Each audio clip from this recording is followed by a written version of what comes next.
Good morning. My name is Elliot Payne. I'm the president of Minneapolis City Council. And before we convene our meeting, we have presentations of honorary resolutions. We are pleased to welcome guests to this space to share in these presentations before taking up our agenda. First up is a resolution recognizing Older Adults Month presented by Councilmember Koski and Councilmember Chowdhury and Councilmember Jenkins.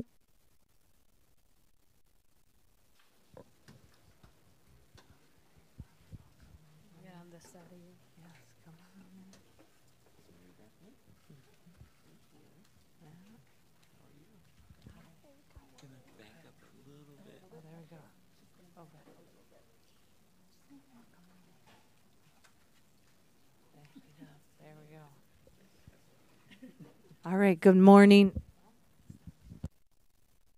Good morning, everyone. Can you hear me? Okay.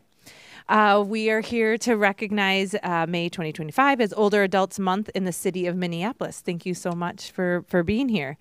Whereas the city of Minneapolis is home to a diverse community of older adults who deserve recognition for their lifetime contributions to ensure a better life for future generations. And whereas the city of Minneapolis is committed to being a premier location for older adults, helping all individuals thrive in the communities of their choice as long as possible. And whereas in 2015, the city of Minneapolis was the first city in the state of Minnesota to receive the age-friendly community designation from AARP in partnership with the World Health Organization. And whereas more than 100,000 people in Minneapolis are over age 50, or 30% of Minneapolis's population. The projection from the state of Minnesota's demographer's office predicts this population segment will continue to grow. And whereas to raise awareness of the problems facing seniors and to honor them, then President Kennedy proclaimed May as Senior Citizens Month. 2 years later, in 1965, President Lyndon B. Johnson passed the Older Americans Act of 1965 and formally declared May as Older Americans Month. Currently, the nation continues to observe Older Americans Month, OAM. And whereas the city will recognize the value of community engagement and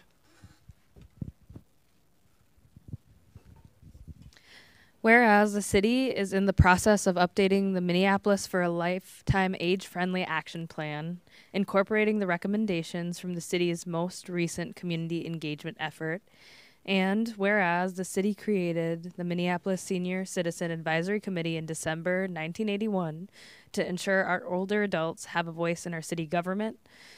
In 2015, the committee was reestablished as the Minneapolis Advisory Committee on Aging and is the lead committee for our city's Minneapolis for a Lifetime Age-Friendly Action Plan. And whereas the city will host its 4th consecutive South Minneapolis Seniors Fair in October 2025 to connect older adults and caregivers with city and community resources, provide access to elected officials, and provide a venue for fellowship. And whereas the city will continue to provide opportunities to enrich the lives of individuals of all ages by promoting and engaging in activity, wellness, and social inclusion, emphasizing home and community-based services that support independent living and ensure community members of all ages benefit from the contributions and the experience of older adults. now therefore be it resolved that the mayor and city council do hereby recognize May 2025 to be Older Adults Month and urge every resident to take time this month to celebrate older adults and the people who serve and support them as powerful and vital individuals who greatly contribute to the community. Thank you so much. And I do believe a few of our guests would like to say a couple words. I just want to say a huge thank you to Councilmember Jenkins and Councilmember Chowdhury. We have been hosting the South Minneapolis Seniors Fair. We hope that we are able to stamp and repeat that across the city. And I'm really also proud to say up here we have Beadle and Ella Dean, who are both Ward 11 residents but serve on our committee. And then we have Mary Beth from Trust Inc., which is also happens to be in Ward 11. So we are proud in Ward 11 to continue to support our seniors, and I'm grateful that they were able to be here with us today too. So, and I know Eladine was you. Okay. Yes, first of all, I want to thank the City Council for helping to support those of us who are aging, because we're the fastest growing population in the city. And I was just reading an article early this morning that 60% of the population nationwide is not able to meet its the needs for because they don't have enough money. And so it's not only us as seniors that are suffering to keep our homes, get food, to get our medical care. It's many other families who are in the same boat. So we're asking the City Council to look very closely at how we can improve the lives of seniors in the community, because we have been the backbone of this city for a long time, and we still are. Thank you.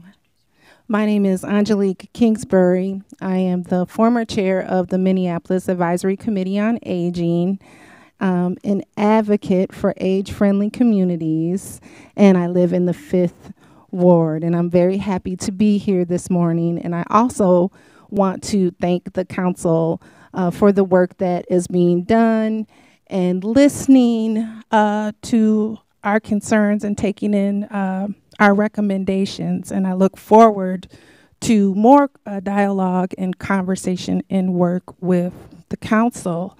It's Older Adults Month, Older Americans Month.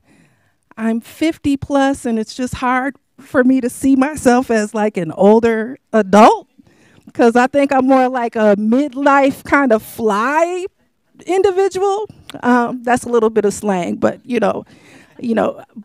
but when I think of older adults, I'm also called upon to think of the elderly. The older adults, the super seniors, the ones that, as Eladine has said, are the backbone of our community, who vote and maintain our community gardens and pick up the trash and counsel and are stewards of our neighborhoods. My one thing that I would ask our council to continue to do is to work on addressing the need for housing for specifically the needs of the elderly, older adults. There have been many strides made to work to expand housing for people, affordable housing and homelessness, but specifically addressing the needs for our golden seniors who also need those supports. And also, my last thing is looking at transportation more door to door, which has been very successful in North Minneapolis, but expanding that across the city, because transportation is a huge barrier for a lot of older adults and our seniors. So again, thank you so much for the work that is being done. We have a lot more work to do, and we will continue to celebrate our elders. I'd also like to thank these three members of the City Council for organizing events that serve the aging population in the city. So thank you for doing that. We really appreciate it. All right, we'll take a picture.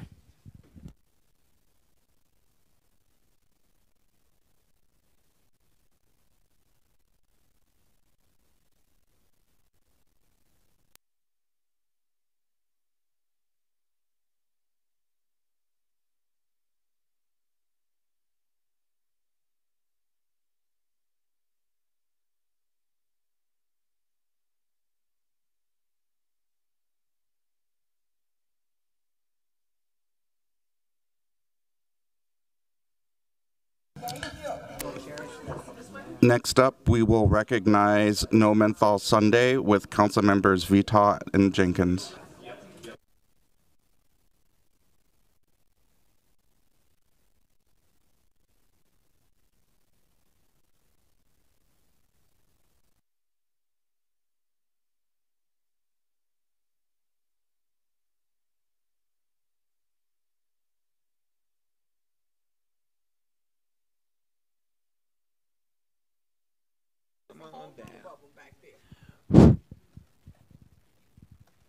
Good morning, good morning. Good morning. Come on, we'll go on both sides. Wow, look at this team. I know. They brighten my day. Wonderful. It's so good to see you. Yeah, hey dear, how are you? You want to kick it off? Well, as you guys will soon learn, I am going to be the resolution queen this morning. But I'm so proud to bring forth this resolution along with Councilmember Vital. We both have been working in tobacco cessation for many, many years, decades in fact. And this resolution declaring May 18th, is my microphone on? Can you guys hear me? Declaring May 18th, 2025 as No Menthol Sunday in the city of Minneapolis. Whereas on Sunday, May 18th, 2025, the city of Minneapolis proudly joins the Minnesota Menthol Coalition, faith leaders, friends, and families in celebrating No Menthol Sunday. And whereas No Menthol Sunday is a national day of observance led by the Center for Black Health and Equity, supported locally by the Minnesota Menthol Coalition and churches in Minneapolis. And whereas No Menthol Sunday is an opportunity for faith leaders to raise awareness about the negative health impacts of using commercial tobacco, including e-cigarettes and menthol products, and highlighting the ways to improve health outcomes for Black Americans. And for decades, whereas for decades, the tobacco industry has deliberately targeted Black communities, especially kids, with marketing for menthol cigarettes. In the 1950s, less than 10% of Black smokers used menthol cigarettes, and today that number is well over 85%. And whereas menthol cigarettes are a major reason why commercial tobacco use is the #1 cause of preventable death among Black Americans, claiming 45,000 Black lives each and every year. And whereas menthol is a chemical added to cigarettes and other tobacco products, including e-cigarettes, that creates a cooling sensation, tobacco companies intentionally design menthol products to be more appealing to youth and new smokers, more addictive, and more difficult to quit. And whereas Minneapolis was one of the first cities in the nation to restrict the sale of menthol and other flavored tobacco products to promote healthier kids and communities targeted by the tobacco industry, including Black residents. And whereas we recognize that racial health disparities are not the consequences of individual habits or poor choices, but rather reflect centuries of systemic racism that we need to confront with increased access to quality health care and resources. And whereas we invite commercial tobacco users to seek the necessary resources they need to be successful, including free quitting help available through Minnesota's Quit Partner, which offers one-on-one coaching and other helpful tools 24/7. And whereas faith communities can commit to creating comfortable, safe spaces for those who struggle with nicotine addiction. And whereas in 2022, the Food and Drug Administration proposed rules to prohibit menthol cigarettes and flavored cigars. Once implemented, This policy will protect kids from tobacco addiction, advance health equity, and save lives, especially among Black Americans. And whereas we must continue to uplift one another and advocate for a healthier future and put health above tobacco industry profits. Now, therefore, be it resolved, the mayor and the city council do hereby declare May 18th, 2025 as No Menthol Sunday throughout the city of Minneapolis and commends this observance to all city's residents.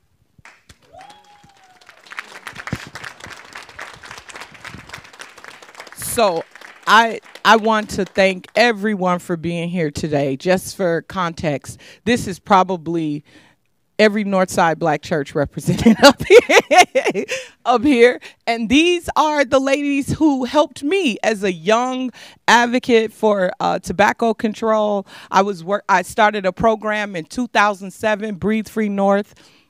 And these are the ladies who wrapped their arms around me and helped me launch my program. All of them.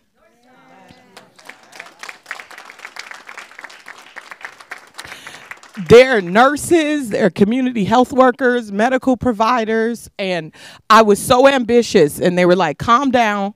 We got you. We'll get you there, but you just got to be a little chill. So they have been with me on this ride. So it's full circle to be standing. I think I say this every year when they come here for this, but it never gets old when you know someone was there when you like literally started from the bottom and they were there for you. And so I appreciate them always showing up for this.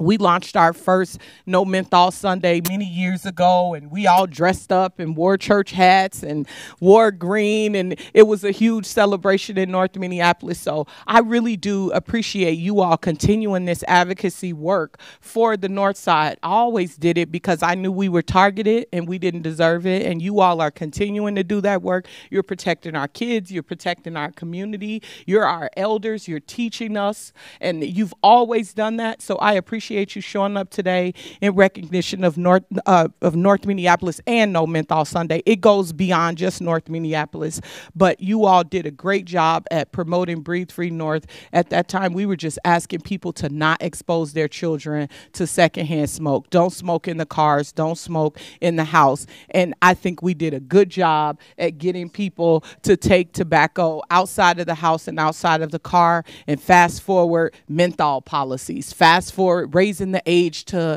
purchase tobacco. We've done some great work together. I appreciate there's more advocates in the audience from the Association for Non-Smokers Minnesota who has also been on the journey with us. Emily and Katie, thank you so much for your commitment to this work as well. And I know a couple of you want to speak, but it's just hard for me not to thank you and not cry. I don't know why I'm crying, but it feels good like to see you all still doing this work and making sure that our kids are safe from tobacco harms.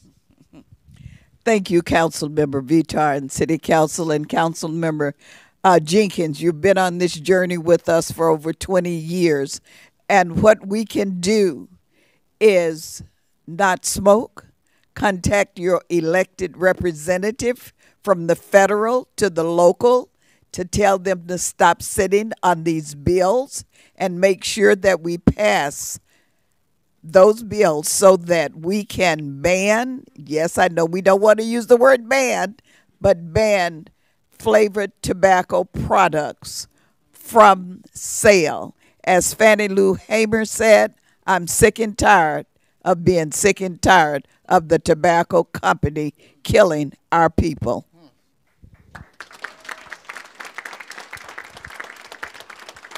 I just want to encourage our community to value life.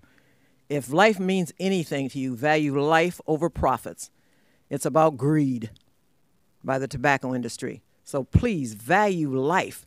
I hear people talk about it's a choice, it's a choice. It's an addiction. And if you want to support somebody dying,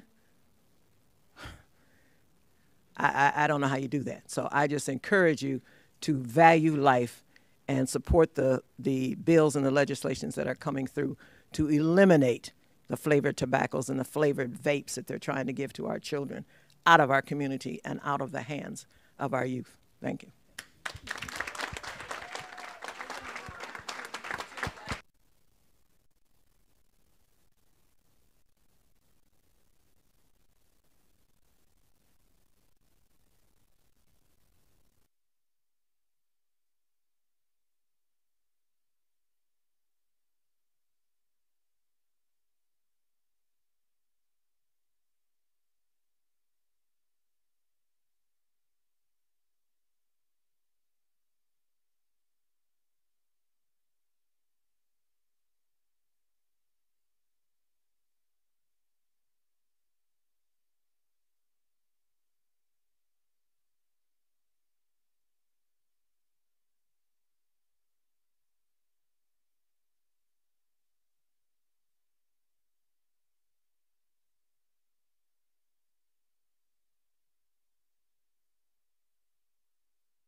Next up, we will recognize Haitian Flag Day with Councilmember Chavez.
All right, we ready? All right. Cool. Should we wait?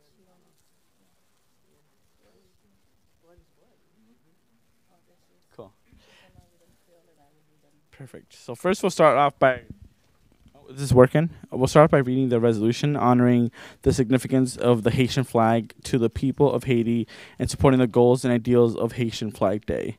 Whereas, after a painful history of indigenous genocide and cruel exploitation of the labor of enslaved African peoples on vast sugar and coffee plantations that transferred significant wealth to European colonial powers, Haiti became the only nation in the Western Hemisphere to defeat 3 European empires. It remains the only nation in the world established as a result of a successful revolutionary uprising of enslaved African people. And whereas hundreds of Haitians have made the Twin Cities their home, often as refugees, and this civically engaged community is a unique part of the diversity of Minneapolis, contributing to our vibrant arts, musical scene, and local business community.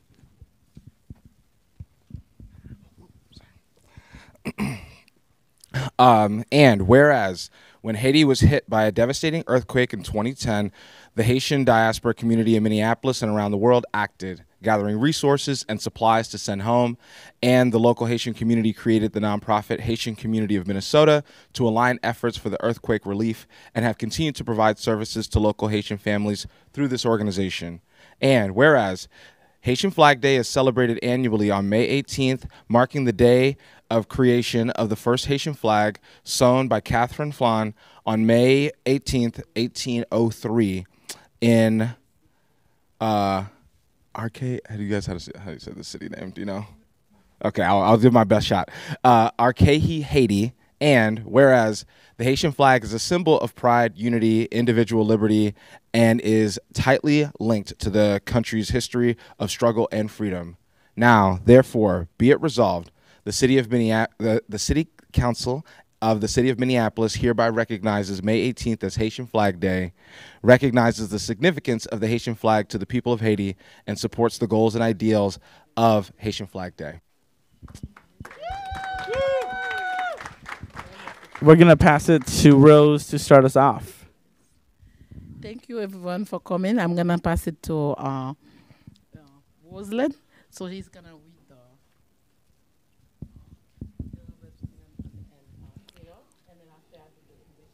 Bonjour, tout le monde dans diaspora, tout haïtien qui remet pays nous. Dans moment critique haïtien, là, Malgré nous noirs, sa yo nap mande nous yo seul bagay toujours ban nous yo minute pour nous mande bon Dieu délivrance pour pays nous. Mande li grâce pour Haïti pour aller mieux pour nous venir en paix.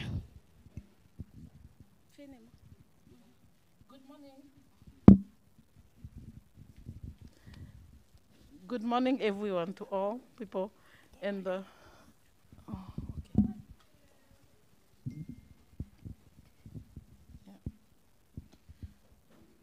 Good morning, everyone, to all people, to the diaspora, to all Haitian who love Haiti, to all friend, family, and other who love Haiti. God, the Haiti country, their country. Yeah, my hand is not good. I can hold it. So I have to read it or whatever. I'm so sorry. But let me try that my hand. So with this, okay. I can hold it for you. Okay, yeah. You can hold it. Yeah. Okay. Because it's gonna fall. Yeah. Okay.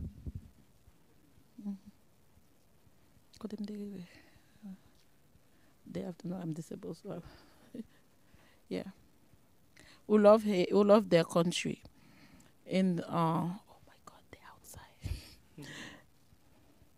In the this work, we ask everyone always think we every minute to the work and God to the work of God. I'm back up. Speak from your heart. Eh? You can speak from your heart. Yeah. Yeah. So, okay, I was start to thank you to everyone who put their work to help with Haiti, and then especially Consul Chavez and before Aisha. So then, and then all the people that help us to put that to put it together, and we like to say thank you. And you know, Haiti is the first. It is the first black independence, so we like to say thank you. Let me pass to Pastor Ludovic. Make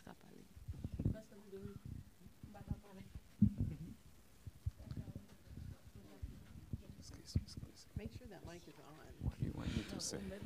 Because you didn't tell me that. Just prier.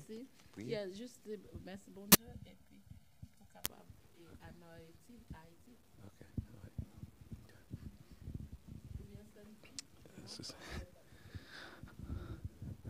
Good morning, everyone.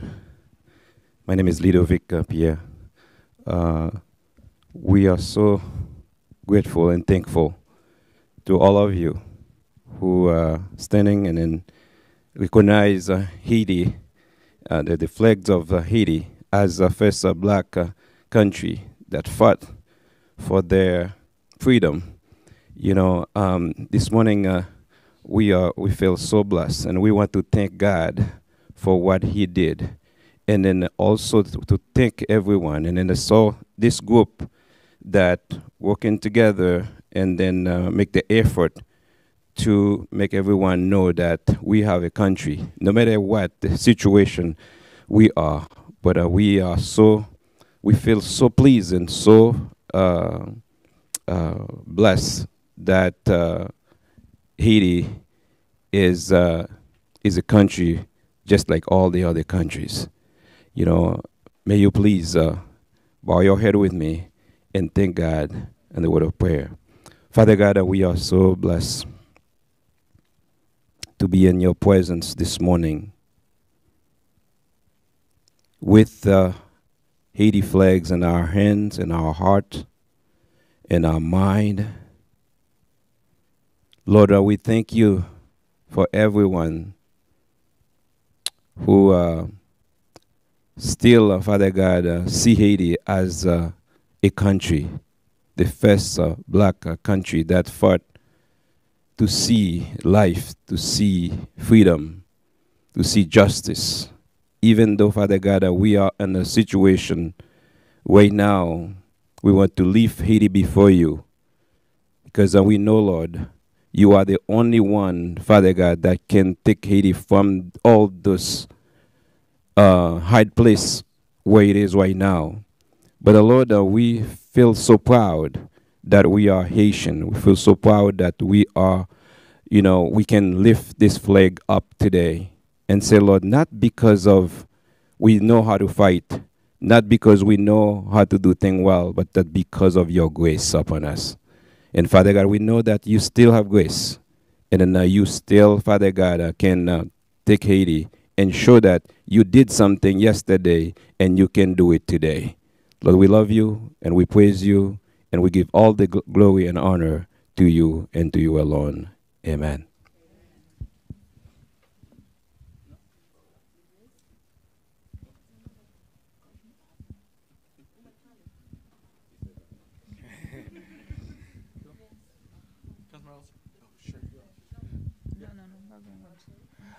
Yeah, I'll say a quick word.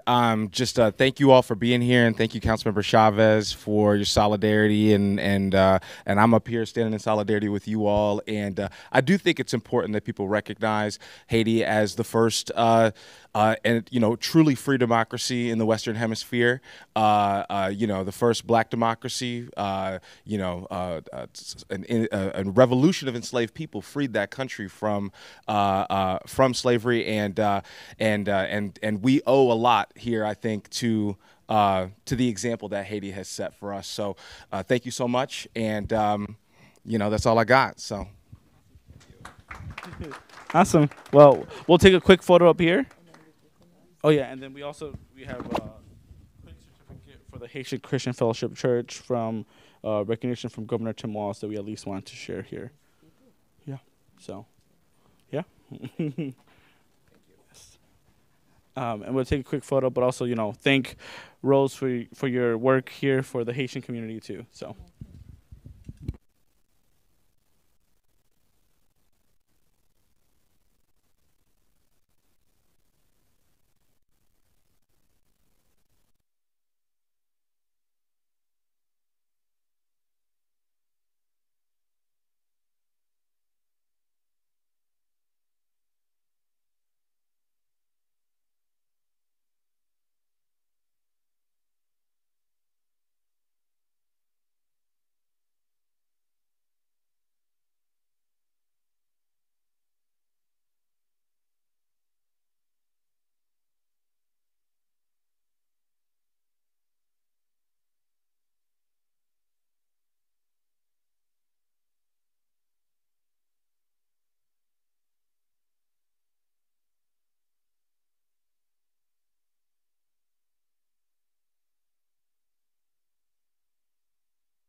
Next up, we will recognize StoryCorps with Councilmember Vita and Councilmember Jenkins.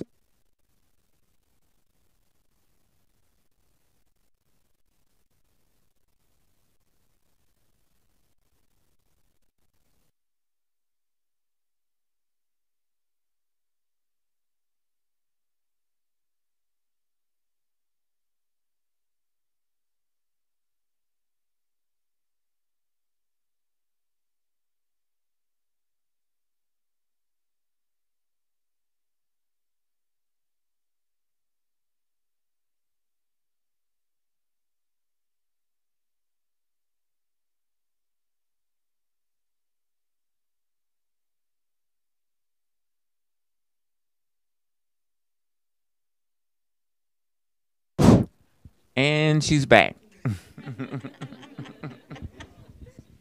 Thank you. You should start off this time. You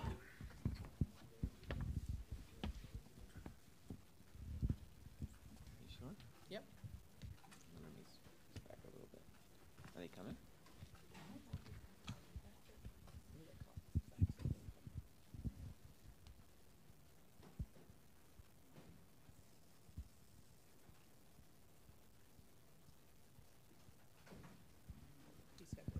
we're waiting for some guests to stand with us.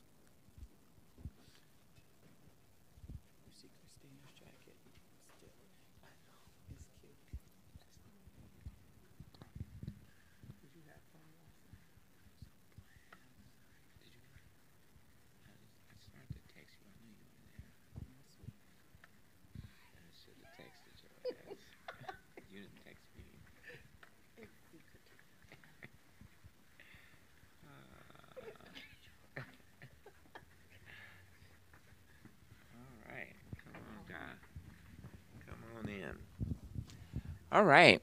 This next resolution is honoring the StoryCorps Minneapolis initiative and recognizing May 22nd, 2025 as a day of racial healing and belonging. And before I just jump into the meat of the resolution, you know, this project is really inviting members of our community to come and tell their stories around the murder of George Floyd, the aftermath, where we are at this point, etc. And so it's a really powerful way to get the really personal stories from people, but also to bring together our collective voices as well. And so really thrilled that this work is happening in our city, and kudos to the Race, Equity, Inclusion, and Belonging Department for bringing this initiative forward. Honoring the StoryCorps Minneapolis initiative and recognizing May 22nd, 2025 as a day of racial healing and belonging. Whereas StoryCorps was founded in 2003 with a mission to help us believe in each other by illuminating the humanity and possibility of all of us, one story at a time. And whereas StoryCorps has helped nearly 700,000 people have meaningful conversations, and these recordings are collected in the United States Library of Congress as the largest single collection of human voices gathered. And whereas the city of Minneapolis is dedicated to racial healing, a process of recognizing, addressing, and reconciling interpersonal and collective racism and its historical roots and its current impacts on society, while acknowledging past injustices and harms caused by racial discrimination. And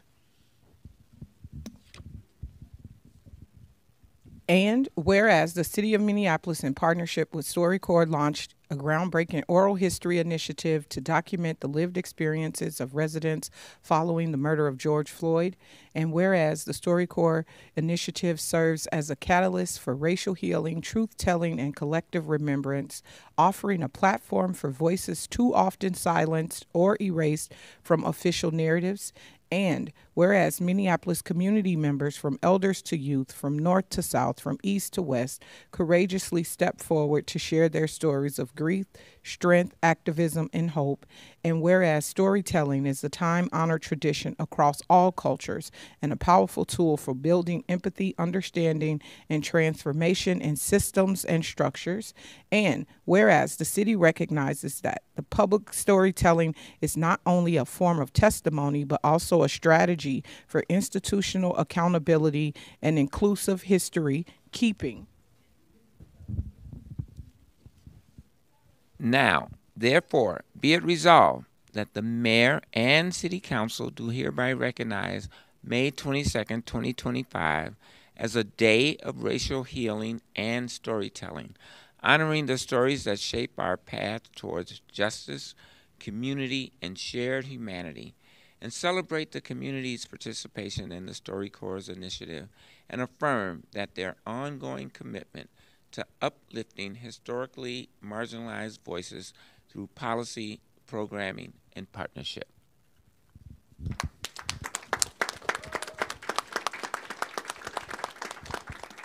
And I think we want to have a few words from some of the folks who brought this initiative forward. First, we hear from Ms. Michelle Jackson.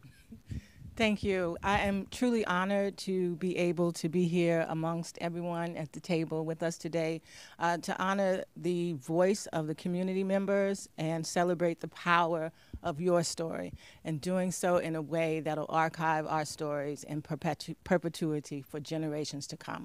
I think this is one of the most powerful processes that I've been involved in. I'm grateful to have had the opportunity to help to bring StoryCorps to the city of Minneapolis. And I want to thank everyone here because we did not do this alone in our department. We did this collectively as a city. So I want to thank everyone that participated in the community championship group along with the leadership champions within the city. So we did this work throughout the departments within the city as well. And I also want to thank everyone here. We've got some PMI representatives are from that department here, Eric's, Andra. I want to say thank you also to our staff as well, including Maud Livingston, our director, Prince Corbett. We have on to my right, Rumiana Homequest. Love you, Tony. Sunu, which is does a great job with us in our department. And thank you so much, Molly Raymond. I truly appreciate everything. This really is a privilege to be part of, and I'm looking forward to helping our community heal. This is part of our truth and reconciliation work to help us meet the promises that the city made to the community members, and part of our racial healing work as well. So collecting these stories will allow us to learn what it is we need to do as a city and be able to alter the impacts of disparate racial outcomes on people throughout this city. And so thank you very much. Thank you. I don't know if someone can tell us when and where people can go share their stories. You want to? Yes. I also want to thank Guy. Thank you so much, Guy. Guy with Meet Minneapolis and Ashley Reynolds with the Park Board. They were integral in helping us bring this to the city as well. We could not have done that without you. If you want to share your stories, and I do hope you do, I am also a historian, and the power of an oral story is amazing. It is profound, and there's nothing more powerful than you speaking your truth in your authentic voice so that generations down the road, someone can listen to your story, not someone else's version of your story. So if you would like to share your stories with the city of Minneapolis and have them archived in the Library of Congress, you can do so now at the mobile booth that is at Powderhorn Park. It'll be at Powderhorn Park until May 22nd. And if you can't make it to the mobile booth or it is full, then you can share your stories anytime. There is a virtual booth. You can go to our website, and that is minneapolismn.gov/your-story. And you can upload your story anytime, any place. As long as you have access to the internet and the ability to record, your stories will be uploaded as well. Thank you. Great. Wow. Amazing project. Another round of applause. And hopefully all of you can come inside these black lines here so we can take a group photo. You gonna stay back here, or we moving forward? What we doing? Well, we can move forward too. Well, I'm not going in the front. I'm gonna block everybody.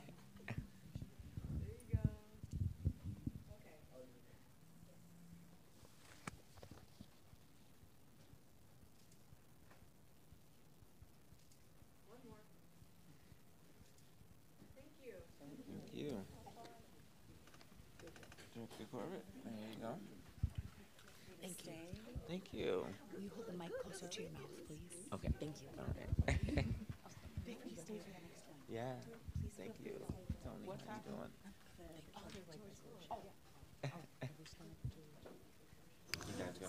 Our final resolution is recognizing the murder of George Floyd, presented by myself, Councilmember Jenkins, and Councilmember Ellison.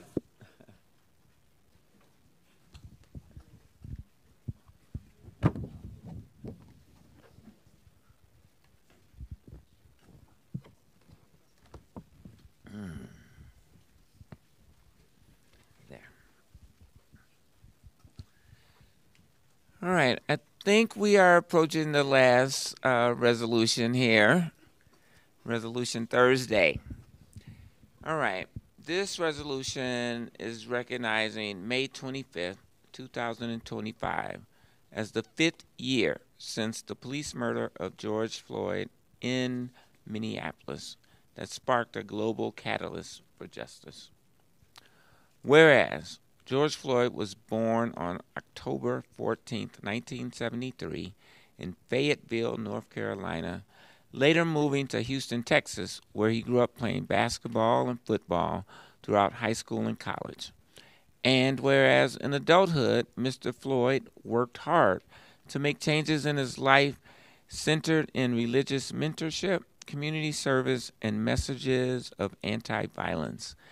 And whereas Mr. Floyd moved to Minneapolis in 2014, where he worked as a truck driver and provided security as a bouncer at local small businesses.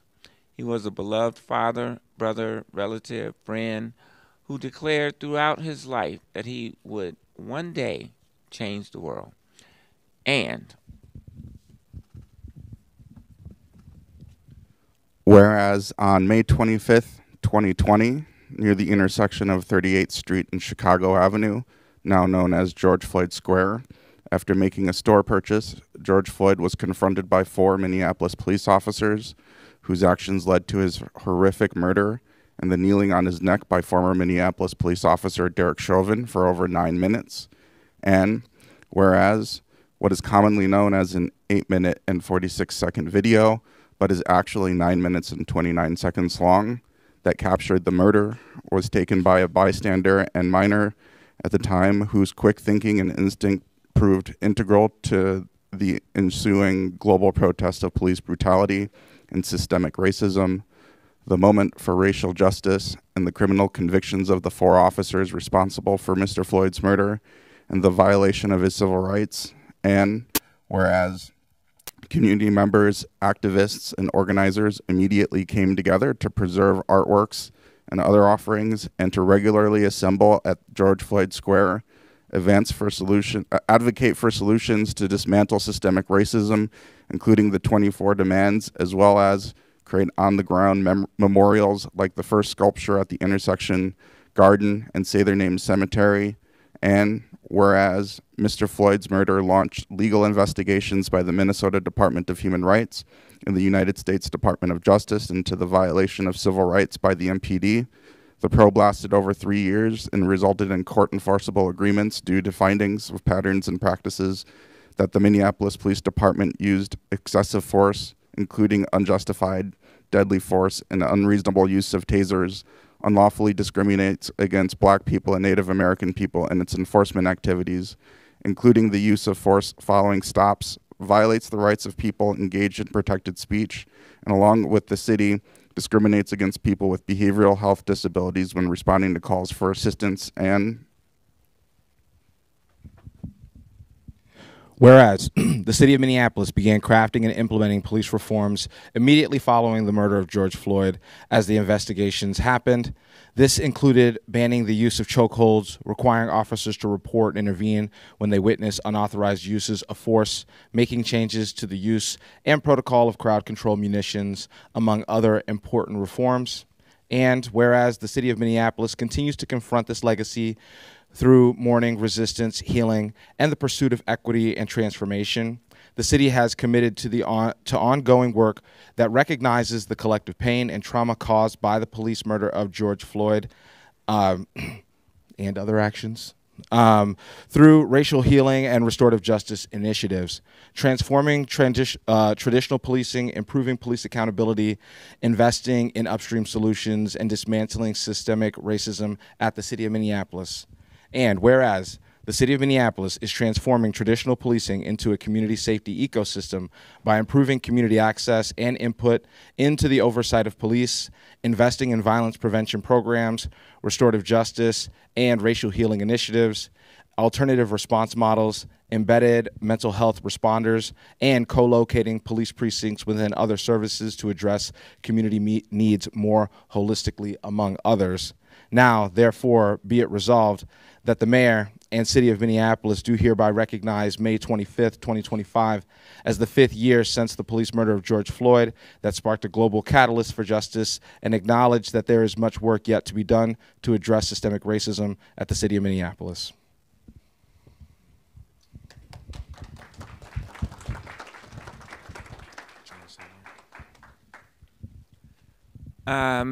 That concludes our resolutions for today, and I don't think there's much more to be said beyond the words that are imprinted on that resolution, and so yeah, we'll just end with a moment of silence.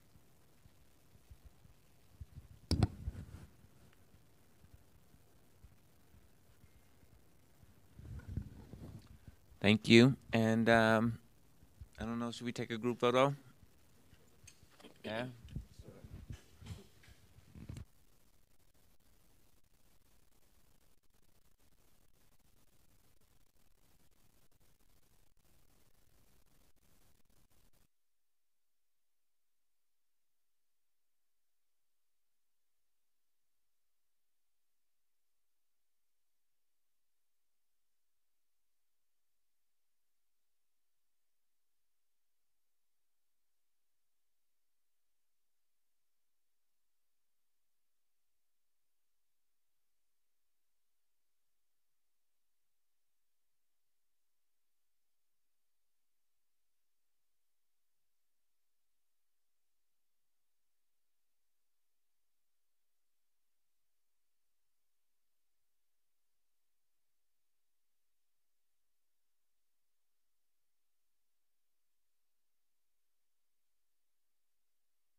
That concludes our presentation. And in recognition of the murder of George Floyd, we're going to recognize 9 minutes and 29 seconds of silence for reflection.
Thank you, everyone. At this time, I'm going to call this regular meeting of the City Council for May 15th to order. The clerk will call the roll. Councilmember Koski. Present. Councilmember Wansley. Present. Councilmember Jenkins. Present. Councilmember Palmisano. Present. Councilmember Chowdhury. Present. Councilmember Cashman. Present. Councilmember Osman. Present. Councilmember Rainville. Present. Councilmember Chavez. Present. Councilmember Vital. Present. Councilmember Ellison. Here. Vice President Shugtai. Present. President Payne. Present. There are 13 members present. Let the record reflect that we have a quorum. Before we begin the meeting, I want to offer a friendly reminder to all members and staff that this meeting is broadcast live to enable greater public participation. The broadcast includes real-time captioning as a further method to increase the accessibility of our proceedings to the community. Therefore, all speakers need to be mindful of the rate of their speech so that our captioners can fully capture and transcribe all comments for the broadcast. We ask all speakers to moderate the speed and clarity of their comments. With that, the agenda for today's meeting is before us. Are there any amendments to the agenda? Councilmember Cashman. Thank you, President Payne. I move to amend the agenda to include under the order of new business consideration of extended hours for amplified sound for the Wolfsback Block event series coming up for the next phase of the playoffs. Is there a second? Second. The clerk will call the roll. Oh, Councilmember Chowdhury. Nope, I'm on for the next one. Got it. Yep. Clerk will call the roll. Councilmember Koski. Aye. Councilmember Wansley. Aye. Councilmember Jenkins. Aye. Councilmember Palmisano. Aye. Councilmember Chowdhury. Aye. Councilmember Cashman. Aye. Councilmember Osman. Aye. Councilmember Rainville. Aye. Councilmember Chavez. Aye. Councilmember Vital. Aye. Councilmember Ellison. Aye. Vice President Shugtai. Aye. President Payne. Aye. There are 13 ayes. That carries, and that item is added to the agenda. Next, I will recognize Councilmember Chowdhury.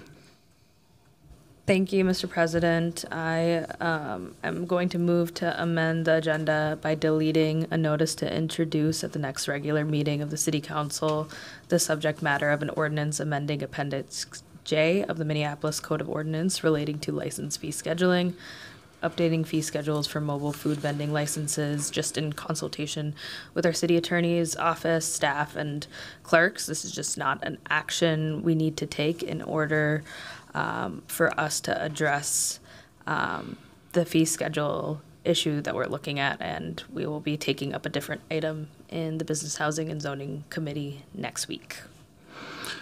Councilmember Chowdhury has moved to delete item number 1 under notice of ordinance introduction. Is there a second? Second.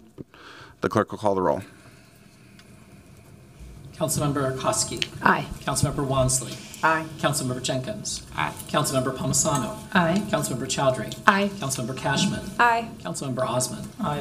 Councilmember Rainville. Aye. Councilmember Chavez. Aye. Councilmember Vital. Aye. Councilmember Ellison. Aye. Vice President Shugtai. Aye. President Payne. Aye. There are 13 ayes. That carries, and that item is deleted. May I have a motion to adopt the agenda as amended? So moved. Second. The clerk will call the roll. Councilmember Koski. Aye. Councilmember Wansley. Aye. Councilmember Jenkins. Aye. Councilmember Palmisano. Aye. Councilmember Chowdhury. Aye. Councilmember Cashman. Aye. Councilmember Osman. Aye. Councilmember Rainville. Aye. Councilmember Chavez. Aye. Councilmember Vital. Aye. Councilmember Ellison. Aye. Vice President Shugtai. Aye. President Payne. Aye. There are 13 ayes. That carries, and the amended agenda is adopted. The next item is acceptance of minutes from our regular meeting of May 1st. I would entertain a motion to accept those minutes. So moved. Is there a second? The clerk will call the roll. The clerk will call the roll. Councilmember Koski. Aye. Councilmember Wansley. Aye. Councilmember Jenkins. Aye. Councilmember Palmisano. Aye. Councilmember Chowdhury. Aye. Councilmember Cashman. Aye. Councilmember Osman. Aye. Councilmember Rainville. Aye. Councilmember Chavez. Aye. Councilmember Vital. Aye. Councilmember Ellison. Aye. Vice President Shugtai. Aye. President Payne. Aye. There are 13 ayes. That carries, and the minutes have been accepted. Finally, we have the referral of petitions, communications, and reports to proper committees. May I have that motion, please? So moved. Second. The clerk will call the roll. Councilmember Koski. Aye. Councilmember Wansley. Aye. Councilmember Jenkins. Aye. Councilmember Palmisano. Aye. Councilmember Chowdhury. Aye. Councilmember Cashman. Aye. Councilmember Osman. Aye. Councilmember Rainville. Aye. Councilmember Chavez. Aye. Councilmember Vital. Aye. Councilmember Ellison. Aye. Vice President Shugtai. Aye. President Payne. Aye. There are 13 ayes. That carries, and those matters have been referred. The next order of business is the presentation of reports from our standing committees. Those are taken in alphabetical order, beginning with the report of our Administration and Enterprise Oversight Committee, which will be presented by its chair, Councilmember Wansley. Thank you, President Payne. The Administration and Enterprise Oversight Committee is bringing forward 14 items. The first is first quarter 2025 donations made to the City of Minneapolis, value under $15,000. The second is a gift acceptance from the Open Mobility Foundation of travel and lodging expenses for Tim Sexton. 3 is a gift acceptance from American Association of State Highway and Transportation Officials for lodging expenses for Tim Sexton. 4 is a gift acceptance from Local Progress for travel and lodging expenses for Council President Elliott Payne.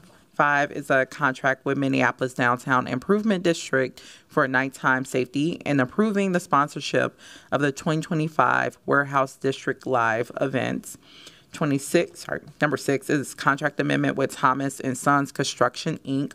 for Hennepin Dunwoody Bikeway Project. 7 is a contract amendment with Century Link Communications, LLC for telecommunication services. 8 is a contract amendment with JPMI Construction Company for Second Precinct Improvements Project. 9 is a bid for small diameter sanitary pipe cleaning and televising 2025 project. 10 is a bid for liquid chlorine. 11 is a bid for Minneapolis Convention Center snow plowing and removal. 12 is a legal settlement, Stefan Mitzen v. City of Minneapolis Court number 27 CV 24-18962. 13 is contracts with various organizations for Partnership Engagement Fund projects. And then 14 is contract amendment with Restoration, Inc. for downtown Minneapolis emergency response services under the Minneapolis Strategic Outreach Initiative. And with that, I'll move approval of all items and also answer any questions. Councilmember Wansley has moved approval of the committee's report. Is there any discussion? Councilmember Cashman.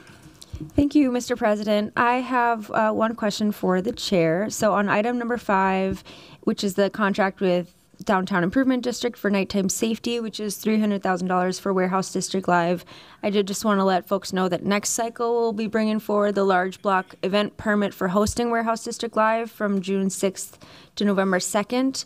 But I wanted to ask the chair if you know of another payment scheduled to round out the full amount that was budgeted for Warehouse District Live, because this is just $300,000. Councilmember Wansley. I do not. And I do not believe we have staff here to speak to this item. Or I guess if Councilmember Rainville, I usually like to defer also to staff, but if Councilmember Rainville would like to take a stab at it. Councilmember Rainville. Yes, I appreciate your interest, Councilmember Cashman. Perhaps we could talk off the dais and I'll explain how everything's going. But it's a problem, and I'd like to explain it in person. Thank you. Okay. Just to follow up again, if I believe we have staff memos that can be documented here at full council as well. And again, I think the best practice is for staff to be able to respond to these inquiries. So if we could have that noted and then have staff be able to follow up directly with not only Councilmember Cashman, but for the whole body to receive that information. I think the clerk's got that. Vice President Chugtai. Thank you, Mr. President. I would like to pull item number 13, sub-item number 13, the authorizing contract with Advancing Equity Coalition for a separate vote. Sub-item 13. 13.13. 13.13. Okay. Seeing no one else in queue, I will have the clerk call the roll on all items except item 13.13. Councilmember Koski. Aye. Councilmember Wansley. Aye. Councilmember Jenkins. Aye. Councilmember Palmisano. Aye on all except for item 13. Councilmember Chowdhury. All of it. Aye. Councilmember Cashman. Aye. Councilmember Osmond. Aye. Councilmember Rainville. Aye. Councilmember Chavez. Aye. Councilmember Vita. Aye. Councilmember Ellison. Aye. Vice President Shughtai. Aye. President Payne. Aye. There are 13 ayes on the report except number 13, which has 12 ayes and 1 nay. Those items carry. Next, we will take up item number 1313. And I will ask the clerk to call the roll. Councilmember Koski. Aye. Councilmember Wansley. Nay. Councilmember Jenkins. Aye. Councilmember Palmisano. No. Councilmember Chowdhury. Nay. Councilmember Cashman. Nay. Councilmember Osman. Aye. Councilmember Rainville. Nay. Councilmember Chavez. No. Councilmember Vita. Aye. Councilmember Ellison. Aye. Vice President Shughtai. Nay. President Payne. Nay. There are 5 ayes and 8 nays. That item fails, and that completes the committee report. Next, we'll have the report from our Budget Committee, which will be given by that committee's chair, Vice President Shughtai. Thank you, Mr. President. The Budget Committee is bringing forward one item for approval today, which is approving a revised 2025 Budget Committee work plan, approving a staff directive to the Legislative Department to present their 2026 Legislative Department supplemental budget, and approving a legislative directive to the requesting executive reports and presentations related to the city's budget, financial status, and personnel. I'll move this item for approval. Vice President Shughtai has moved approval of the committee's report. Is there any discussion? Seeing none, I'll ask the clerk to call. Councilmember Koski. Aye. Councilmember Wansley. Aye. Councilmember Jenkins. Aye. Councilmember Palmisano. Aye. Councilmember Chowdhury. Aye. Councilmember Cashman. Aye. Councilmember Osman. Aye. Councilmember Rainville. Aye. Councilmember Chavez. Aye. Councilmember Vita. Aye. Councilmember Ellison. Aye. Vice President Shughtai. Aye. President Payne. Aye. There are 13 ayes. That carries, and the report is adopted. Next, we'll have the report from our Business, Housing, and Zoning Committee, which will be given by that committee's chair, Councilmember Osman. Thank you, Mr. President. Business, Housing, and Zoning Committee is bringing forward 12 items. Item 1 is a passage of resolution authorizing 2 land sales to Hennepin County. Item 2 is a license notification for Burrito Loco. As I have said previously, this tax clearance letter has been received, and I will move to delete this item. Item 3 is approving 2 liquor license. Item 4 is approving 7 liquor license renewal. Item 5 is a passage of ordinance that corrects zoning code and clarifies confusing provisions. Item 6 is approving amended guidelines for the Bridge Fund Dance Program. Item 7 is authorizing an extension exclusive development rights to Sherman Associates. Item 8 is a passage of resolution approving amendment to the city comprehensive plan located at 1501 Johnson Street Northeast. Item 9 is a passage of resolution approving amendment to the city comprehensive plan located at 12th Avenue South.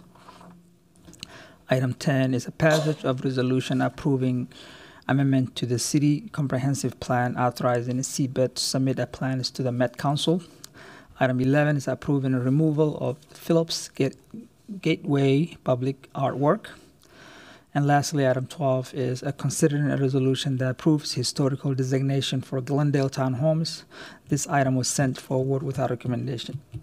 With that, I will move all items except item 2 and 12. I'll move item 2 for a deletion, and I will move item 12 for a separate vote. Thank you.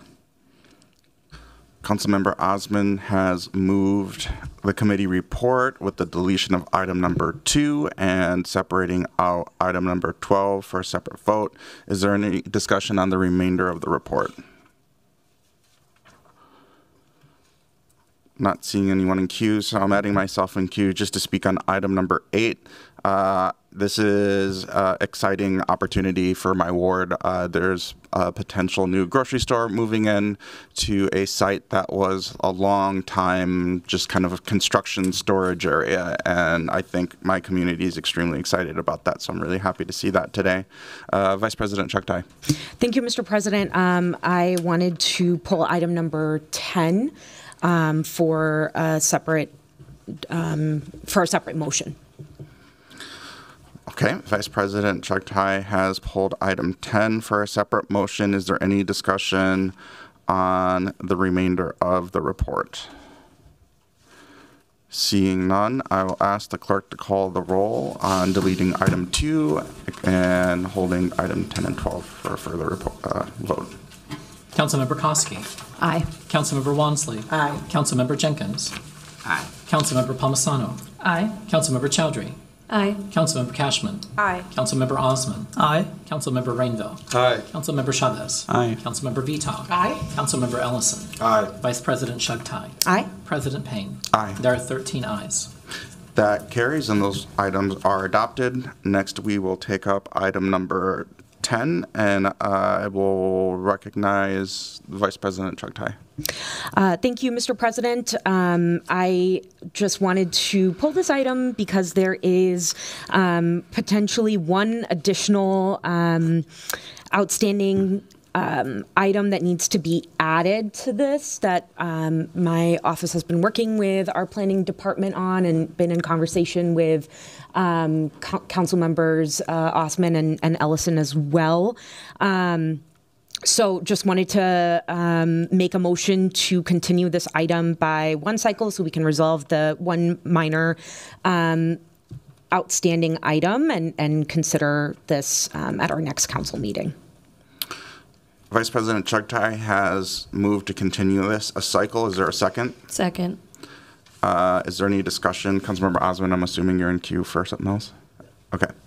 The clerk will call the roll on continuing item number 10.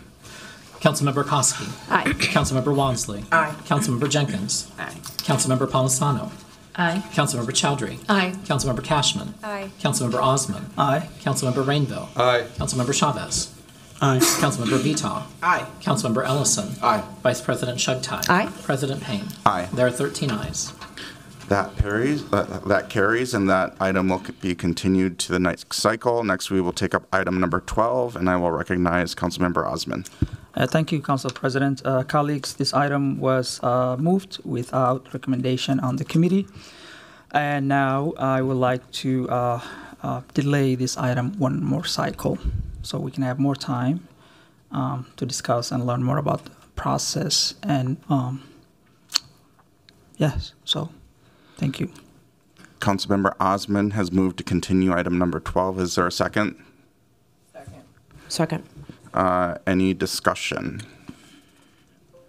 Seeing none, I'll ask the clerk to call the roll.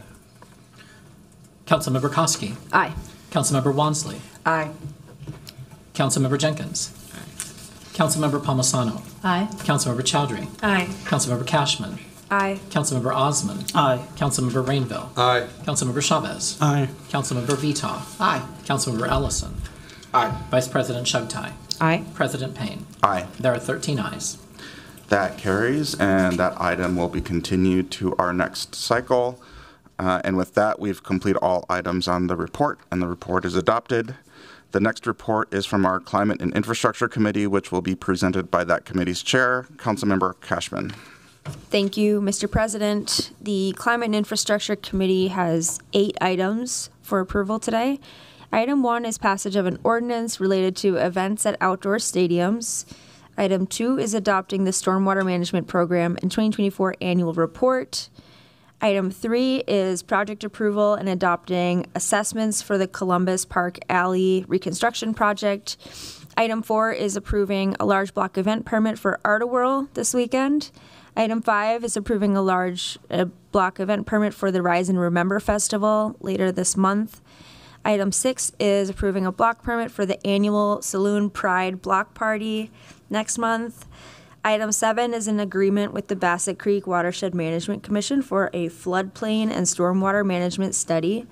And item 8 is concurring with the city engineer's request for a variance from MnDOT for improvements to the 9th and 10th Street corridor.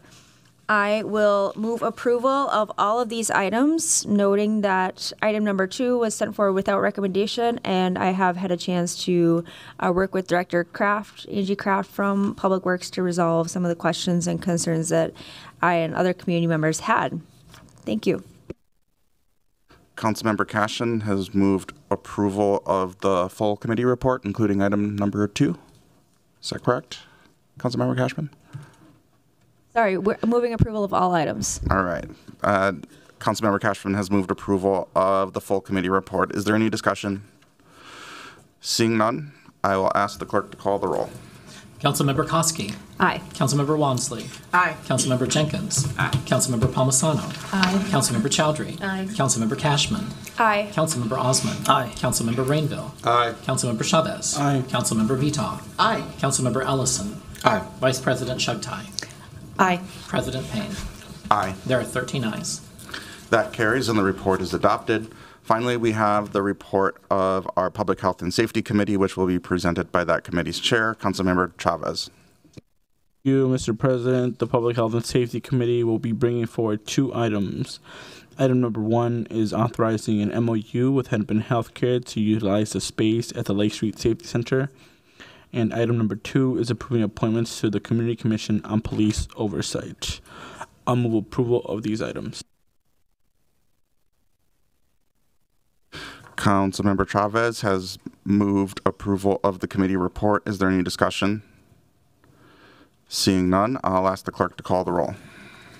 Councilmember Koski. Aye. Councilmember Walmsley. Aye. Councilmember Jenkins. Aye. Councilmember Palmisano. Aye. Councilmember Chowdhury. Aye. Councilmember Cashman. Aye. Councilmember Osman. Aye. Councilmember Rainville. Aye. Councilmember Chavez. Aye. Councilmember Vita. Aye. Councilmember Ellison. Aye. Vice President Shugtai. Aye. President Payne. Aye. There are 13 ayes. That carries and the report is adopted. I'll recognize Vice President Shugtai. Thank you, Mr. President. I wanted to move to reconsider item in the Administration and Enterprise Oversight Committee report, item number 1313, the Advancing Equity Coalition item that I pulled earlier. I should have jumped into discussion just to provide a better explanation for colleagues, so I wanted to move reconsideration of that. Vice President Shugtai has moved to reconsider 13.13 on the AO. Is there a second? Second. Thank you. That's been moved and seconded. Now, Mr. Clerk, do we need to vote for the reconsideration before we take the vote? Okay.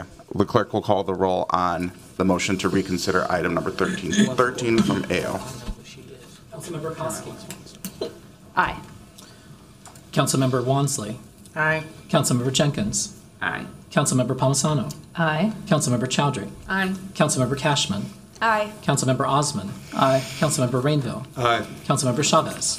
Aye. Councilmember Vita. Aye. Councilmember Ellison. Aye. Vice President Shugtai. Aye. President Payne. Aye. There are 13 ayes. That carries, and now we will take up item number 1313 from AO. I'll recognize Vice President Shugtai. Thank you, Mr. President. So this item is a contract with Advancing Equity Coalition for $25,000 as a part of the awards from the Partnership Engagement Fund. This item was discussed as a whole, all of item number 13. There was a presentation in committee, but I did this specific item did not catch my attention until yesterday, so there wasn't discussion about it in committee, and I wanted to just provide an explanation as to why I pulled it and voted against it. I'm a believer in the Partnership Engagement Fund, and but this specific item is a contract with a prominent education reform organization in our city, which is something that is deeply tied to corporate education reform is deeply tied to the expansion of charter schools, which ultimately all undermine public education in our community. I'm someone like a few of you that votes against bond issuance for tax-exempt revenue bonds to charter schools, and I think there are others on this body, that have brought up. In particular, that's perhaps not the best way to advance a value, and I can see where folks are coming from. This is an example, in my opinion at least, where direct appropriation to an organization that is undermining our public assets and our public institutions is not in line with what we should be doing right now, and is the reason I pulled it and voted against it. Thank you. Councilmember Ellison. Thank you. I just wanted to speak real quick because I'll be changing my vote here. I voted for this mostly because I didn't have a lot of familiarity with the item. And I think that with some of this context, I'm one of those folks who thinks that, when we vote against these bond issuances, it doesn't actually help us advance the work that we want to do on behalf of public schools. But I do agree that this is a more direct way for us to assert a value here in terms of supporting public schools and expanding public schools. And so I will be changing my vote to vote against this item this round with that added context. So thank you, Council Vice President. Councilmember Palmisano. Thank you, Mr. Chair. I just wanted to provide some clarity as to why I voted against all of the items on number 13. 1313 is not anything that I'm trying to single out here. But at committee on May 5th, Mr. Fine indicated that the RCAs contain summary descriptions of each of these projects and that NCR can make full scopes available to us for review. As of very late yesterday afternoon, Mr. Gallagher advised us that NCR can provide the application materials only once the contracts have been signed. Per guidance from the CAO, the applicant's materials are not considered public and they have proprietary information. So the full scopes of these are not made available to us to help make informed decisions. Most of them simply say leadership development over again. I would like more information on some of these projects that have given me pause. Should the Partnership Engagement Fund be able to continue next year, I'd like much more detailed descriptions of each proposal before being asked to approve what will eventually be a total of $1 million worth of contracts. And I'll leave the rest of my comments for NCR directly, but I wanted just to explain some of my thinking here. I think that items like this that aren't giving staying power to these organizations, these kinds of small grants, I need more information to be able to make a decision with taxpayer dollars for these. Thank you. Councilmember Osman. Thank you, Council President. We are voting on 30 organization, contract 30 organization, but we're singling out this organization because it advocates for charter schools. Is that the reason? Okay. Well, just let me just say that charter schools do not undermine public schools. That's not a fact. And also, charter schools are public schools. There are many students who benefit charter schools in our community, especially my community. Charter schools are there are many students that find successful being there, attending top colleges. There's a lot of wonderful stories for City of Minneapolis, students that go to charter schools. So just the idea of that this undermines public schools is not accurate. And just want to say that I would vote for this item because we are voting other 29 organizations that do great work for our community. And I believe that advancing education and advocating for charter schools is not a bad thing. Thank you, Council President. Councilmember Wansley. Thank you, President Payne. Also, I wanted to say thank you, Council Vice President Chuck Ty, for giving some additional context on the advancing equity. I think this is an opportunity maybe even to invite maybe some of our partners either through MPS or through even the Minneapolis Federation of Teachers to do some education around the problematic conditions of charter schools. It's not a question of problem or making problems of parents having to make choices to give their children the best quality educational experience possible. But what we do know is charter schools are typically overseen by private board of directors that typically have representation from corporate interests. That is not the case when you have public education settings or schools that have a board of directors that are elected by the public. We have a MPS structure where there's a lot more transparency and democracy around that structure as well. That is often not the case when it extends to charter schools. And also, every dollar that gets to charter schools is a dollar that's removed from public schools themselves. So I think we often don't hear about that dynamic, but I want to name that I appreciate you bringing this forward because these are groups that advocate for that continuous underfunding, underinvestment through charter schools of our public education system that is currently facing a substantial deficit right now, especially MPS in particular. That said, too, I did want to note and regarding the Partnership Engagement Fund, I am a little bit confused in terms of the lack of clarification that Councilmember Palmisano is referring. NCR did provide a pretty substantial project list that's attached to the LIMS file that highlights and gives a description of each of the vendor that was selected and how it aligns with the city goals. I think as we've talked about other contracts before, specifically with the Neighborhood Safety Department, we've also been told that we can't receive information around that per the city attorney's advice around, they're in negotiations, and until council approves those contracts, we can't receive that information. So it sounds like NCR staff is actually sharing what has been consistent information provided by other departments per the advice of our legal team as well. So I don't see how that's a problem, but I at least want to let the public know there is a project list that's attached to our city file around this item that does give you that information if you want to know the work that these groups are doing out in the community, how it aligns with our goals, and what different communities they're looking to serve to make sure that, NCR did do their due diligence around providing some of that requested information. Councilmember Vita. Thank you.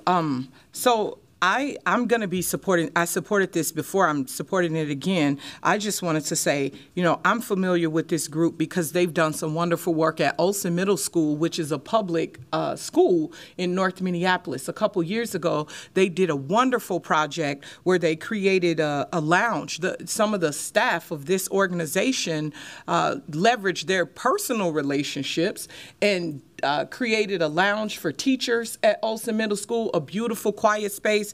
They've also developed healing spaces for students, outdoor spaces for students at Olson Middle School. We had a lot of problems at this school over the years. I mean, a lot of problems. And this group was a part of the work that's been done. They sponsor the open house and provide toolkits for families and make sure that every kid comes to school when they comes to school with the supplies that they need. So I'm not sure about what the relationship is with charter school. I don't have that personal problem myself, but I don't understand what the charter school thing has to do with the fact that they're supporting our students. They're supporting kids in this community, regardless of where their parents choose to send them to school at. I mean, most kids go to school where their parents want them to go to school, and it's because their parents believe that that's a good fit. And luckily, we live in a place where you have options, where your parents can pick where they want you to go to school, whether it's free or if they pay for it. So I really don't understand where we're separating this organization out from other organizations. For me, it's about supporting our students. Every kid in the city of Minneapolis deserves to be supported in their education. And if folks want to step up in this community and do so, I support that. Seeing no one else in queue, I will ask the clerk to call the roll on the reconsidered AO 13.13 item. Council President, just to clarify before I call the roll, this came forward with a motion to approve. So a yes vote is to approve the contract as it originally came forward. A no vote is to deny that authorization. Correct. The original motion failed 5-8. I'll call the roll again on reconsidering 13.13 from the AEO. Councilmember Koski. Nay. Councilmember Wansley. Nay. Councilmember Jenkins. Aye. Councilmember Palmisano. No. Councilmember Chowdhury. No. Councilmember Cashman. Nay. Councilmember Osman. Aye. Councilmember Rainville. Aye. Councilmember Chavez. No. Councilmember Vita. Aye. Councilmember Ellison. No. Vice President Shugtai. Nay. President Payne. Nay. There are 4 ayes and 9 nays. That motion fails, and we have disposed of that item. The next order of business is notice of ordinance introductions. We have 2 notices today. The first item on the agenda related to license fees amendment was deleted from the agenda at the beginning of our meeting. Item number 2 from council members Vita and Cashman, who give notice of intent to introduce at the next regular meeting of the City Council the subject matter of an ordinance amending Title 15, Chapter 389 of the Code of Ordinances, amending provisions related to concerts at the Upper Harbor Community Performing Arts Center. Item number 3 is from Councilmember Chavez, Wansley, and Chugtai, who give notice of intent to introduce at the next regular meeting of the City Council the subject matter of an ordinance amending the General Provisions Code, adding Title 16 as a provision subject to administrative enforcement. Are there any questions on these notices? Seeing no one in queue, those notices are hereby given, and no further action is required at this time. The next order of business is the introduction and referral calendar. We have 5 items today. First, council members Cashman, Chowdhury, and Vita move to amend the prior introduction of the subject matter of an ordinance amending the License and Business Regulations Code, which was given at the City Council on November 14th, 2024, by adding amendments related to prohibited sales of licensed tobacco dealers, and to refer the amended introduction to the Business, Housing, and Zoning Committee. Second, pursuant to notice, Councilmember Osman moves to introduce an ordinance amending the License and Business Regulations Code for first reading and referral to the Business, Housing, and Zoning Committee, adding a new Chapter 333 entitled Sauna Establishments to regulate sauna establishments. Third, pursuant to notice, Councilmember Chowdhury moves to introduce the subject matter of an ordinance amending the Planning and Development Code for the first reading and referral to the Business, Housing, and Zoning Committee, adding new Chapter 426B entitled Restrictive Covenants.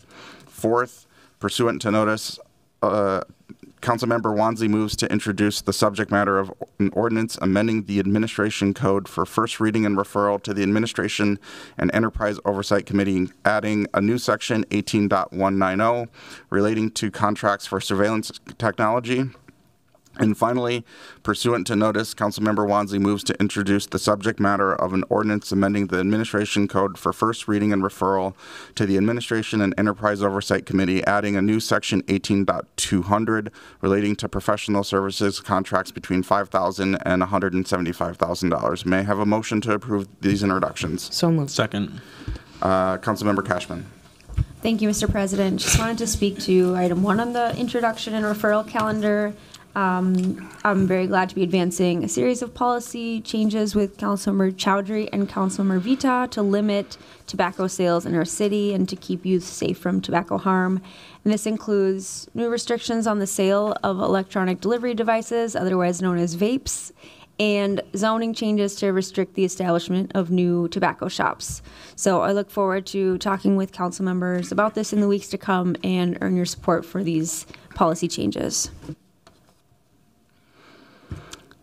Seeing no one else in queue, I will ask the clerk to call the roll. Councilmember Koski. Aye. Councilmember Wansley. Aye. Councilmember Jenkins. Aye. Councilmember Palmisano. Aye. Councilmember Chowdhury. Aye. Councilmember Cashman. Aye. Councilmember Osman. Aye. Councilmember Rainville. Aye. Councilmember Chavez. Aye. Councilmember Vita. Aye. Councilmember Ellison. Aye. Vice President Shugtai. Aye. President Payne. Aye. There are 13 ayes. That motion carries, and these matters are referred to the appropriate committees.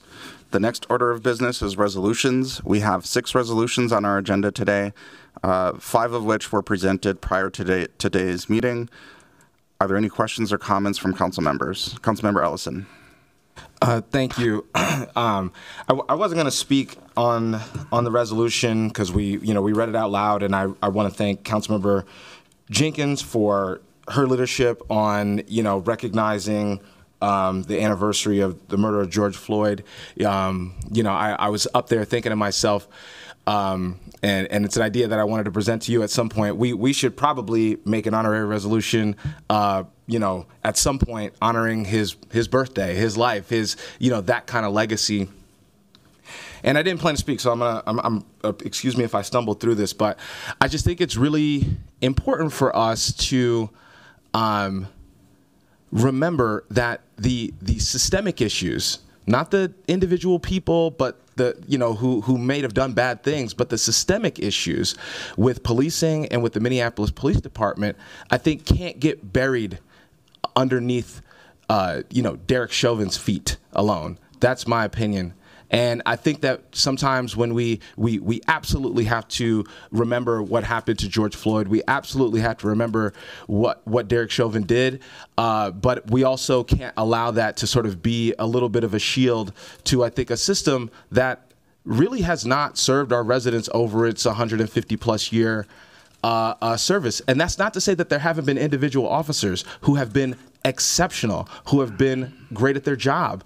But I think that even good people in a system that's unaccountable are going to create harm, and they have over the course of the life of this institution. And I felt like it was, I didn't want to say anything because I just it was a really painful moment. It's painful for me to relive.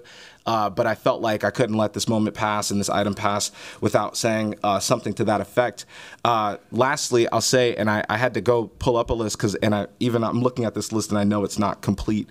But when I was as a teenager, the first name I remember hearing when it came to MPD, and I know my colleagues know ones that are even older, but as a teenager, when I was coming in my own consciousness about what's going on around me, Fong Lee was somebody who was killed by MPD, who, when I was about 16 or 17, and that sort of left an impact, and that, and I know it left an impact on the community. I know it left an impact on the Hmong community, and it left an impact on me about how I see this system that's designed supposedly to protect me, to protect my neighbors, but often fails, and when it fails, it fails critically. It fails fatally. And so I just wanted to list some of the folks that are coming to mind here. Jamar Clark, whose family still works in the community to honor his life. He was 24. It was cut short. I'm sure he could have done a lot of things between now and then, being 24 when he was killed. Philando Castile obviously was not in Minneapolis, but was something that impacted our community here as a region. Justine Damon, who was killed in Minneapolis, and Dalal Eid, Dante Wright, again, not here, but this is my point, that it's a regional issue, and with the inclusion of Fong Lee and Justine Damon, it's almost not, it's a systems issue, right? It is a race issue, but black people are not the only ones who die at the hands of police in ways that are unjust. Disproportionately, it's us. Disproportionately, we're targeted, but this system eventually comes for people of all backgrounds, of all races. Lionel Frazier, who was killed kind of as a matter of bad policy and bad execution. He was hit by a speeding police vehicle, and obviously Amir Locke, who was killed while he was laying in bed. At no point probably did not know what happened to him as a young man who was waking up from a nap as he was killed by Minneapolis police. And so I know that people are working hard to reform this system. I know people in the police department are working hard to reform this system. I know people outside the police department are working hard to reform this system. But I also think that it's important that we not sugarcoat the history and the current context of law enforcement, especially as we are on the eve. It feels like we're on the eve of a federal government that wants to revert back to a system that is unaccountable, that wants to revert back to, I can't remember the newest executive order that Trump's talking about passing, but I think it's like unleash policing. Right? Like, so sure, we can pat ourselves on the back and say we're doing all of this work, but you look at the wave, you look at the context, you look at the current, and the current wants to go back to a system that hunts people, that harms people, and that's unaccountable in the process. And so to all the officers who have leaned into reform and who have been, willing to say, look, we don't want to be a part of a system that's unaccountable either. Like, I really commend you. To all the community members who have lost loved ones, who have lost neighbors, who really carry a lot of resentment for policing as a system. I stand in solidarity with you, and I think that it's really important for us to highlight that and not let moments like this pass without that acknowledgement. So thank you. Thank you. May I have a motion to adopt the resolutions? So moved. Is there a second? Second. The clerk will call the roll. Councilmember Koski. Aye. Councilmember Wansley. Aye. Councilmember Jenkins. Aye. Councilmember Palmisano. Aye. Councilmember Chowdhury. Aye. Councilmember Cashman. Aye. Councilmember Osman. Aye. Councilmember Rainville. Aye. Councilmember Chavez. Aye. Councilmember Vita. Aye. Councilmember Ellison. Aye. Vice President Chugtai. Aye. President Payne. Aye. There are 13 ayes. That carries, and those resolutions are adopted. The next order of business is new business. Last week, Mayor Fry presented his State of the City address, and we will officially receive his remarks today for inclusion in the public record. Are there any comments from my colleagues? Seeing none, with that, the mayor's address is filed. Oh, Councilmember Cashman. No, I was hoping to speak on the next item of new business. Gotcha. Here, let me note that at the beginning of the meeting, we added a second item, number 2 on new business, which is motion by Councilmember Cashman to consider a permit for extended hours for amplified sound for the Wolves Back Block event series, and I will recognize Councilmember Cashman. Okay, thank you, Mr. President. So yesterday we received a request from Street Factory Media to have amplified sound as part of a block party event in conjunction with the Timberwolves' upcoming NBA Western Conference Finals, and if they advance the first ever Timberwolves participation in the NBA Finals. So game dates are subject to change, but the possible dates are May 24th, 26th, 30th, and then June 1st, 11th, 13th, and 19th. And I wanted to bring this forward to give them the maximum amount of time to plan the block party and just show our council support for this public event, which allows more people to experience the Timberwolves game and this exciting celebration on First Avenue. So the events will take place in the parking lots adjacent to Glick's at First Ave and 6th Street. And the celebration will feature live music, food and drink, and family attractions. And the event hours will go to 11 p.m., which is why the extended hours permit is necessary. Thank you. Thank you. I also spoke with Street Factory about this and the Timberwolves, and this is a great idea. And this just shows how downtown is changing. It's becoming residential, it's becoming entertainment, and it behooves us to support the Minnesota Timberwolves in this effort. So I look forward to celebrating the NBA championship here in downtown Minneapolis. Okay. Seeing no one else in queue, I will ask the clerk to call. I'll second Councilmember Cashman's motion. Thank you. Now, seeing no one else in queue, I will ask the clerk to call the roll on item number 2 of new business. Councilmember Koski. Aye. Councilmember Wansley. Aye. Councilmember Jenkins. Aye. Councilmember Palmisano. Aye. Councilmember Chowdhury. Aye. Councilmember Cashman. Aye. Councilmember Osman. Aye. Councilmember Rainville. Aye. Councilmember Chavez. Aye. Councilmember Vita. Aye. Councilmember Ellison. Aye. Vice President Chugtai. Aye. President Payne. Aye. There are 13 ayes. That carries, and that item is adopted. Our next order of business is announcements. Are there any announcements from council members? Councilmember Jenkins. Thank you, President Payne. I did want to announce that in conjunction with the resolution that we shared earlier, recognizing May 25th, 2025 as the 5th year since the police murder of George Floyd in Minneapolis, that there will be a series of events taking place in and around Ward 8 in George Floyd Square. We just approved on this agenda sound permits for a festival, large festival, which will take place May 24th and 25th at George Floyd Square. There will be the organization Rise and Remember is hosting a gala on May 23rd to raise funds, raise awareness, and continue the fight for equity and justice and safer policing in our community. So I invite everyone to come to Ward 8. There will be also a visual art exhibition in Phelps Park that will be up the entire weekend, May 23rd through the 26th. So come hang out in Ward 8, honor the memory, and stand up and fight for social justice. Thank you. Thank you, Councilmember Jenkins. Councilmember Rainville. Thank you. I just want to announce the Art of World Weekend, which is not only Ward 3, but also Ward 1. And that's a very interesting time to celebrate the arts community in Minneapolis. Interesting because it was started, the seed money came from this council through Walt Dietzig, father of the late Senator Kerry Dietzig.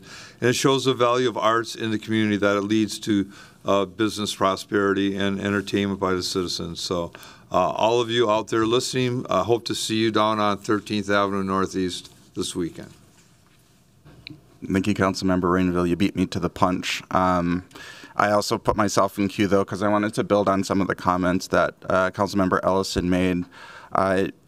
The issues are not just systemic within the police department that led to the murder of George Floyd. They're systemic within the entire institution. And it's not just about a lack of accountability of rank and file police officers. It's about a lack of accountability within our management function. And I think that that's not unique to our police department. I think that we see those accountability failures across many departments in our city. It just happens to be the police department when those failures result in fatal outcomes. And so I think it now is a time in these times of reflection to just really think about not just that individual instance of George Floyd getting murdered and Derek Chauvin and the rest of the officers being convicted, but what are we doing systemically, not just within the police department through our consent decree, but also throughout the entire institution to create a culture of accountability so that we can actually have this level of justice throughout our city. So that's just something that I've been reflecting on. Vice President Chuck Tai.